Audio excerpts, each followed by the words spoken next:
Well, it's simply a great opportunity to meet in this well, beautiful center with great facilities, great staff, I should say too. And we have a real mix of people coming from all over the place.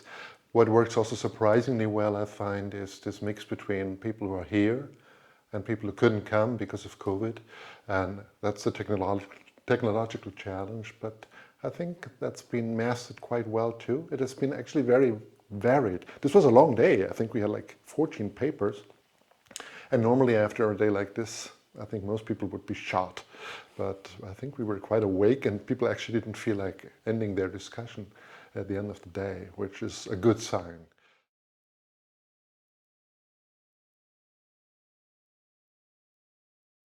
This was in particularly was specific maybe in that it tried to sort of expand the chronological framework, because normally, of course, the focus of the center is on the early modern period, and that we really went to current day, also philosophical discussions.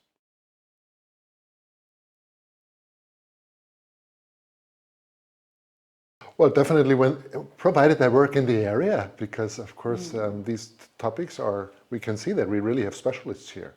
And you also see that in the discussion. It's not just a general edifying exercise, but it's a real scholarly enterprise we are involved in here.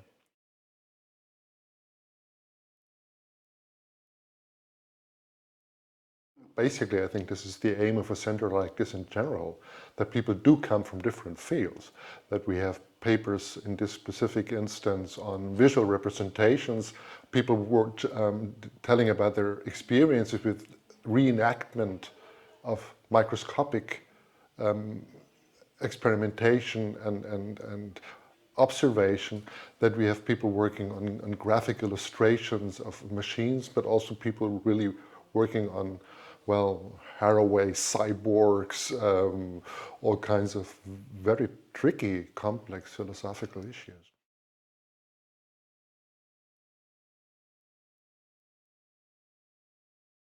I don't know how anyone could choose a better position than this one here, where we're standing here. When we look out from the garden, we look at the Leaning Tower, we look at the Campo dei Miracoli, and yet we're actually far removed in a sense from, no, yeah, from, let's say it, from the tourist crowds.